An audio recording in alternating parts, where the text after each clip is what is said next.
আসসালামু আলাইকুম এভরিওয়ান, আশা করি আপনারা সবাই অনেক ভালো আছেন। চলে এসেছি আজকে অনেক দিন পরে। প্যারিস সিরিজের যে ভিডিওগুলো আমার দেয়া হচ্ছিল চ্যানেলে, আমি কিন্তু কমপ্লিট করিনি। তো আজকে সেই রকমই একটা সিরিজ নিয়ে চলে আসলাম। তো প্যারিসে থার্ড ডে ছিল আমাদের আজকে। তো তৃতীয় দিনে আজকে আমাদের প্ল্যান হচ্ছে আমরা সবাই ছোটবেলায় বইয়ে পড়েছি পৃথিবীর সবচেয়ে বিখ্যাত মিউজিয়াম, লুভর মিউজিয়াম। তো এখানে প্যারিসে এটাকে বলা হয় মিউজিয়াম দে লুভর। তো সেখানে আমরা যাব। আর যেহেতু আমরা যে হোটেলে উঠেছি একদম প্যারিসের সেন্ট্রালে, একদম প্রাণকেন্দ্র বলা যায় প্যারিসের, সেখানেই তো আমাদের বাসা থেকে আইফেল টাওয়ার বলেন, তারপর অন্যান্য যেসব historical place, tourist spot, museum, এগুলো সবগুলোই কিন্তু 20 to 30 মিনিটসের ভেতরে, একদম ড্রাইভে করে গেলে 20 to 30 মিনিটসের ভেতরেই। তো সেরকমই মিউজিয়াম আমাদের দেখালো ম্যাপে যে 20 মিনিটসের মতো লাগবে। তো এটাই ছিল মিউজিয়ামের রাস্তাটা। আমরা চলে এসেছি মিউজিয়ামে। অনেক স্বপ্ন ছিল যে প্যারিসে গেলে আইফেল টাওয়ার দেখব আর পাশাপাশি লুভর মিউজিয়ামটা দেখব, কারণ ছোটোবেলায় লুভর মিউজিয়ামের বর্ণনা পড়েছি, তারপর বিভিন্ন রাইটারের বুকস যখন পড়েছি, তো ভ্রমণ কাহিনীগুলো, সেখানেও কিন্তু এই মিউজিয়ামের কথা উল্লেখ ছিল। তো মিউজিয়ামের টিকিট আমরা অনলাইনে বুক করে এসেছি। তো এখানে কিউতে দাঁড়িয়ে আমাদের টিকিট আর আমাদের সাথে যে ব্যাগ, এগুলা চেক করে তারপর আমাদের মিউজিয়ামে ঢোকানো হবে। তো পৃথিবীর কত জায়গা থেকে এই মিউজিয়াম দেখার জন্য মানুষ আসে। গুড়ি গুড়ি বৃষ্টি হচ্ছিল, তার মধ্যেও কিন্তু প্রচুর ট্যুরিস্ট ছিল যারা কিনা এই মিউজিয়াম দেখতে এসেছে। তো আমরা প্রথমেই মিউজিয়ামে ঢুকে ইনফরমেশন ডেস্কে গেলাম, আর এখানে ওরা আমাদেরকে একটা ম্যাপ দিয়ে দিল যে মিউজিয়ামটা তো অনেক বড়, যাতে এই ম্যাপ ফলো করে আমরা ঘুরতে পারি। এই ম্যাপটার মধ্যে এক একটা ফ্লোর ওয়াইজ দেয়া আছে কোথায় কি আছে, তো সেটা ফলো করে এক সাইড থেকে আপনারা শুরু করবেন, তাহলে সবচেয়ে ভালো হবে। তো ম্যাপে আমরা দেখে নিলাম যে আমরা এখন কোন জায়গাটাতে আছি এবং কোন পাশ দিয়ে আমাদের শুরু করতে হবে। তো এখানে এই সাইডটাতে আসার পরে দেখতে পাচ্ছেন এখানে পুরো মিউজিয়ামটার একটা কিন্তু মডেল বানানো আছে। আর ওই যে মাঝখানে পিরামিডের ডিজাইনটা দেখা যাচ্ছে, আর একটু আগেতে দেখলেন আমরা ওইটার ভেতর দিয়ে কিন্তু আসলাম। আর এই স্ক্রিনটাতে আপনি টাচ দিলে এটার পুরো হিস্ট্রি কিন্তু চলে আসবে, আপনি এটার হিস্ট্রি জানতে পারবেন, পড়ে দেখতে পারবেন। খুবই সুন্দর লাগছিল দেখতে। লুভর জাদুঘর কিন্তু বিশ্বের সবচেয়ে বিখ্যাত, বৃহৎ ও ঐতিহাসিক জাদুঘরগুলোর একটি, যা ফ্রান্সের রাজধানী প্যারিস শহরের ঠিক প্রাণকেন্দ্রে অবস্থিত। আর একসময় এটি ছিল ফরাসি রাজাদের রাজপ্রাসাদ, যা 1793 সালে জনসাধারণের জন্য জাদুঘর হিসেবে উন্মুক্ত করা হয়। আজ এটি শিল্প, ইতিহাস ও মানব সভ্যতার এক অনন্য সংগ্রহশালা। আর এই জাদুঘরে কিন্তু প্রায় 35,000-এর বেশি শিল্পকর্ম প্রদর্শিত হয়, যার মধ্যে রয়েছে প্রাচীন মিশরীয় সভ্যতার নিদর্শন, গ্রিক ও রোমান ভাস্কর্য, ইসলামিক শিল্প, মধ্যযুগীয় ও আধুনিক ইউরোপীয় চিত্রকলা। বিশ্বের সবচেয়ে বিখ্যাত চিত্রকর্ম মোনালিসা, লিওনার্দো দা ভিঞ্চির আঁকা এখানেই সংরক্ষিত আছে, যা প্রতিদিন হাজারো দর্শনার্থীকে আকর্ষণ করে। লুভর মিউজিয়ামের কাচের পিরামিড আকৃতির যে প্রধান প্রবেশদ্বার, যেখান দিয়ে আমরা আসলাম, সেটা কিন্তু আধুনিক স্থাপত্যের এক অসাধারণ উদাহরণ, যা প্রাচীন ও আধুনিক নকশার অপূর্ব সমন্বয় প্রকাশ করে। এই জাদুঘর শুধু একটি দর্শনীয় স্থান নয়, বরং এটি বিশ্ব ইতিহাস, সংস্কৃতি ও শিল্পের এক জীবন্ত পাঠশালা। আমরা এই মিউজিয়ামে যখন ঘুরছিলাম, তখন কিন্তু ছোট ছোট অনেক স্টুডেন্ট গ্রুপ দেখেছি, যারা শেখার জন্য এসেছে। ওদের টিচার ওদেরকে এগুলোর ওপর বিভিন্ন জিনিস বলছে, আর ওরা নোটস করে নিচ্ছে।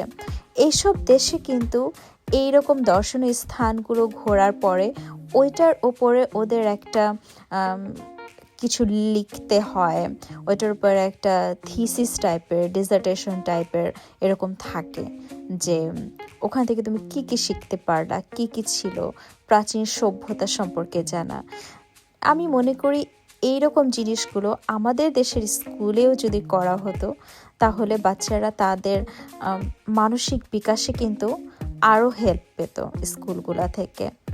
তো আমরা এটার চিত্রকর্মগুলো দেখছিলাম, খুবই সুন্দর, একদম বিশ্বাসই হয় না যে এগুলা মানুষের করা চিত্রকর্ম। তো ফ্রেঞ্চরা কিন্তু খুব আর্ট পছন্দ করে, ওদের কালচারের সাথে কিন্তু আর্ট জড়িত, যেটা কিনা এই মিউজিয়ামে আসলে দেখা যায়। এই এতক্ষণ যে আপনারা চিত্রকর্মগুলো দেখলেন এই মিউজিয়ামের, এই সেকশনটা কিন্তু পুরোটা আপনার আর্ট সেকশন, আর কত বিশাল সেটা তো আপনারা দেখলেনই। এখনও কিন্তু আরও অনেক বাকি দেখার।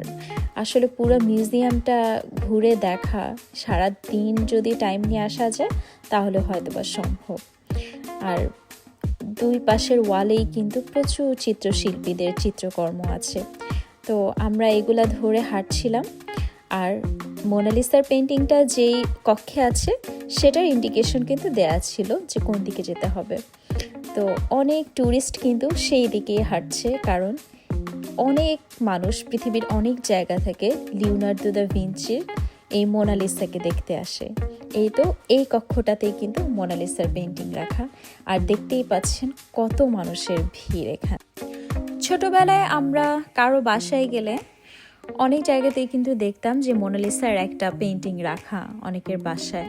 তো ছোটবেলায় বুঝতাম না আসলে এটা পেন্টিং নাকি কোনো মুভির চরিত্র। তো আস্তে আস্তে বড় হওয়ার পর কিন্তু জানতে পেরেছিলাম যে মোনালিসা হচ্ছে লিওনার্দো দা ভিঞ্চির কল্পনায় আঁকা একটা মেয়ের চিত্র। তো এই তো দেখলাম মোনালিসাকে, অনেক ভালো লেগেছে আলহামদুলিল্লাহ। ভিঞ্চির আঁকা আসল ছবিটা আজকে দেখতে পেলাম। তো এরপর আমরা এখান থেকে বের হয়ে যাচ্ছি। তো মিশরীয় সভ্যতা যেখানে আছে ওই দিকটাতে একটু ঘুরবো, কারণ আমার কাছে না মিশরের যেই কি বলে অনেক পুরানো জিনিস, তারপরে ইতিহাস, এগুলা জানার খুব ইচ্ছে হয়। আর ছোটবেলা থেকে ওদের সম্পর্কে অনেক কিছু শুনেছি, মমি করে রাখতো ওদের দেহকে, ওরা আরও কী কী রিচুয়াল ফলো করতো সেগুলা। তারপর ফেরাউনের কাহিনী তো আমরা আমাদের পড়েছি আমাদের ধর্মীয় বইয়ে। তো ওগুলো সব মিলিয়ে একটা ফ্যাসিনেশন কাজ করে সবসময় মিশরের সভ্যতার প্রতি। তো আর প্রতিটা দেশের বড় বড় মিউজিয়ামগুলোতে কিন্তু ইজিপশিয়ান একটা সেকশন থাকে, কারণ মানুষ খুব জানার আগ্রহ ওদের প্রতি। এইখানে মিশরীয়দের জীবনযাপনের কিছু চিত্র ফুটিয়ে তোলা হয়েছে, যে ওদের তখনকার সময়ে ওরা কিভাবে এক জায়গা থেকে আরেক জায়গায় যেত, কিভাবে ওরা দলবদ্ধভাবে কাজ করত, ওদের জীবনযাত্রা কেমন ছিল। তো এগুলা কিন্তু এই যে ছোট ছোট যে কাঠের জিনিসের উপর আর্ট করে বোঝানো হয়েছে সবাইকে। পাথরের উপরে মিশরীয় লিপি যেভাবে ওরা লিখে রাখতো সেগুলার নিদর্শনও কিন্তু এখানে দেখা যাচ্ছে। অনেক বড় আসলে মিউজিয়ামটা, ঘুরে দেখতে আপনার কিন্তু সারা দিন লেগে যাবে। আমরা প্রায় 4 থেকে 5 ঘন্টার মতো মিউজিয়ামে হেঁটেছি, ঘুরেছি, আর অনেক কিছু দেখেছি। আর এত সিঁড়ি ছিল, বারবার সিঁড়ি দিয়ে ওঠানামা করতে করতে আমার পা একদম ব্যথা হয়ে গিয়েছিল। কিন্তু মিশরটা আসলে এত ইন্টারেস্টিং। আমি লন্ডনে যে জাদুঘরে গিয়েছি সেখানেও একটা মিশরের সাইট ছিল। তো মিশর থেকে আসলে এই ঐতিহাসিক জিনিসগুলো তুলে তুলে বিভিন্ন দেশের মিউজিয়ামে কিন্তু রেখেছে, কারণ মিশর হচ্ছে সবচেয়ে প্রাচীন সভ্যতা, আর সেখানে প্রাচীন সভ্যতার অনেক নিদর্শন কিন্তু যুগে যুগে মানুষ কালেক্ট করেছে, তাদের মিউজিয়ামে রেখেছে। আর মিশরে হয়েছিল কিন্তু প্রথম বিপ্লব, সেখানেই কিন্তু প্রথম সভ্যতা গড়ে উঠেছিল। তো এখানে মিশরের ইতিহাসের অনেক কিছু চিত্রায়িত করা ছিল। ওদের মমিগুলা কিন্তু এরকম কফিনের ভেতরে রাখা হতো। কফিনগুলা দেখে কেমন যেন ফিল হচ্ছিল যে এগুলার ভেতর একটা সময় লাশ ছিল। এরকম বড় বড় পাথরের যেই চেম্বারগুলা দেখতে পাচ্ছেন, এগুলার ভেতরেও কিন্তু মমি রাখা হতো, সেই কফিনের ভেতরে মমি, আর সেই কফিনটা রাখা হতো এই পাথরের বিভিন্ন চৌবাচ্চা টাইপের ভেতরে। তো এগুলার ভেতরে এক একটা মমি ছিল এবং মানুষ এগুলা উদ্ধার করেছে, এগুলাকে মিউজিয়ামে রেখে দিয়েছে দেখার জন্য। সে এতশো বছর আগে কিভাবে মানুষের মাথায় এভাবে বুদ্ধি এসেছে যে একটা লাশকে এতদিন পর্যন্ত মমি বানিয়ে সংরক্ষণ করা যাবে। আর এটা কিন্তু ওদের একটা বিশ্বাস ছিল যে মমি বানিয়ে পিরামিডের ভেতর রেখে দিবে, এরপর এক সময় ওরা পুনর্জীবন লাভ করবে, আবার সেই দেহতে আবার আত্মা আসবে, এমন একটা বিশ্বাস ওদের ভেতর ছিল। আর সেই মমিগুলার সাথে কিন্তু অনেক খাবার দাবার, তারপরে যে লোকটা মারা গিয়েছে তার মমির সাথে তার জিনিসপত্রগুলো দেয়া হতো, কাপড় চোপড় থেকে শুরু করে তার ব্যবহৃত জিনিসপত্র যেমন থালা বাসন, তারপর গ্লাস, আর কিছু খাবার। তো ওরা মনে করতো যে এই দেহটা আবার এক সময় আত্মা এসে আবার সে পুনর্জীবিত হবে। তো এগুলা কিন্তু হাত দিয়ে একদম টাচ করে দেখছিলাম যে এত হাজার বছরের পুরনো জিনিসগুলো আমার চোখের সামনে। আর দেখেন লাইনকে লাইন একদম মমির কফিনগুলা দেখছিলাম। তো আলহামদুলিল্লাহ, আল্লাহ আমাকে অনেক কিছু দেখার তৌফিক দান করেছেন। তো আল্লাহর কাছে লাখ লাখ শুকরিয়া।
এতক্ষণ তো আমরা মমির কফিন, তারপর যে চেম্বারে রাখা হতো সেগুলা দেখেছি।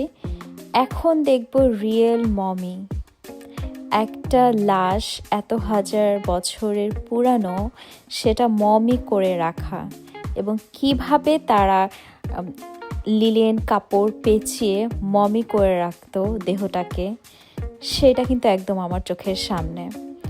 আর এটার সামনে যখন আমি এসেছি আমার কেমন যেন একটা ভয় কাজ করছিল, কারণ আলটিমেটলি আমার সামনে কিন্তু অনেক বছর পুরানো একটা মানুষের লাশ। যতই মমি হোক আর যাই হোক, আলটিমেটলি এটা তো একজন মানুষের লাশই, তাই না? তো এইটা যখন আমি চিন্তা করছিলাম, আমার এত মানুষ থাকা সত্ত্বেও কেমন যেন একটা ভয় কাজ করছিল। তো দেখুন কিভাবে মমিকে রাখে, হাত দুইটা কিন্তু বুকের ওপরে এভাবে ক্রস করে দেয়া, আর কেমন একটু কালচে কালচে হয়ে গিয়েছে কাপড়ের অংশগুলো। এগুলো বিভিন্ন কেমিক্যালের রিয়াকশানে স্কিনটা কালার চেঞ্জ হয়েছে ওগুলা। আর এই মামিটার পুরা বর্ণনা কিন্তু এই বোর্ডটাতে লেখা ছিল। তো আপনাদের বোঝার সুবিধার্থে আমি একটু স্লো করে কিন্তু এই লেখাটার ভিডিও করেছি। আপনারা পজ দিয়ে দিয়ে লেখাটা ভালোভাবে পড়ে নিলেই বুঝতে পারবেন। এটার সম্পূর্ণ প্রক্রিয়াটাও লেখা আছে যে কিভাবে মমিটা আসলে কিসব কেমিক্যাল ব্যবহার করে করা হয় বা প্রক্রিয়াটা কি, পুরা বর্ণনা এটার মধ্যে দেয়া আছে। মিশরের রাজারা যারা কিনা মিশর শাসন করতেন তাদেরকে এক একজন ফারাও বলা হয়। তো ওদের বংশে যারা যারা ফারাও ছিল, তাদের সবারই এরকম মমি বানিয়ে পিরামিডের ভেতর তাদের দেহ রাখা হয়েছিল। তো ওদের এইটা ছিল লাস্ট ফারাও, আমি যতদূর জানি।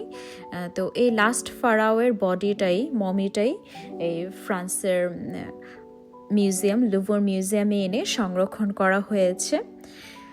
তো দেখছি সব কিছু, এগুলা টাচ করা কিন্তু অ্যালাউ না।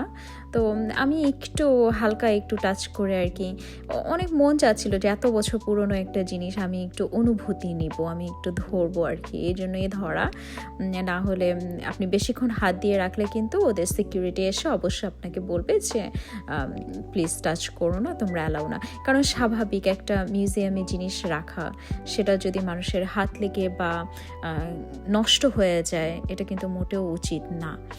তো আপনারা অবশ্যই হাত দেবেন না।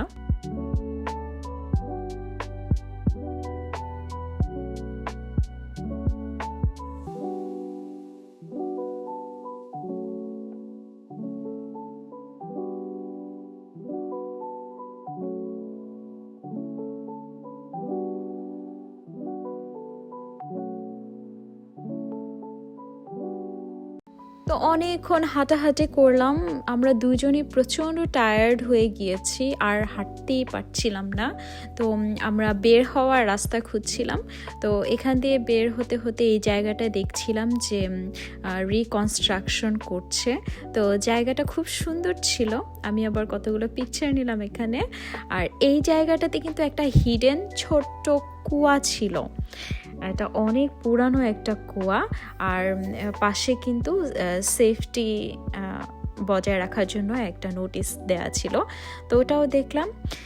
এই তো আমরা বের হওয়ার কাছাকাছি চলে এসেছি। এখান থেকে আমরা ক্যাফে আছে, কিছু পানি, ফুড, মাফিন টাফিন আর কি কিনে নিলাম, কারণ ক্ষুধাও লেগেছে অনেক। তো অনেকখানি হেঁটে কিন্তু আমাদের বের হতে হবে। আর বের হওয়ার রাস্তাটাতে আপনি দুই পাশে প্রচুর সুভিনিয়ার শপ, তারপর রেস্টুরেন্ট, গিফট শপ এগুলা পাবেন। আর এই জায়গাটা অনেক সুন্দর লাগছিল, এখানে লাইটিংটা খুবই সুন্দর ছিল। ওখানে আমরা বসে কিছুক্ষণ রেস্ট করলাম, এরপর আবার হাঁটা শুরু করলাম। তো এই তো মিউজিয়াম থেকে আমরা বের হয়ে আসলাম, পেছনে হচ্ছে মিউজিয়ামটা, এখান দিয়ে আমরা এসেছি। আর সামনে ওই দূরে লন্ডন আয়ের মতো প্যারিসেও কিন্তু একটা আছে, সেটা দেখছিলাম। আর এই তো আইফেল টাওয়ারও দেখা যাচ্ছে কিন্তু এখান থেকে দূরে।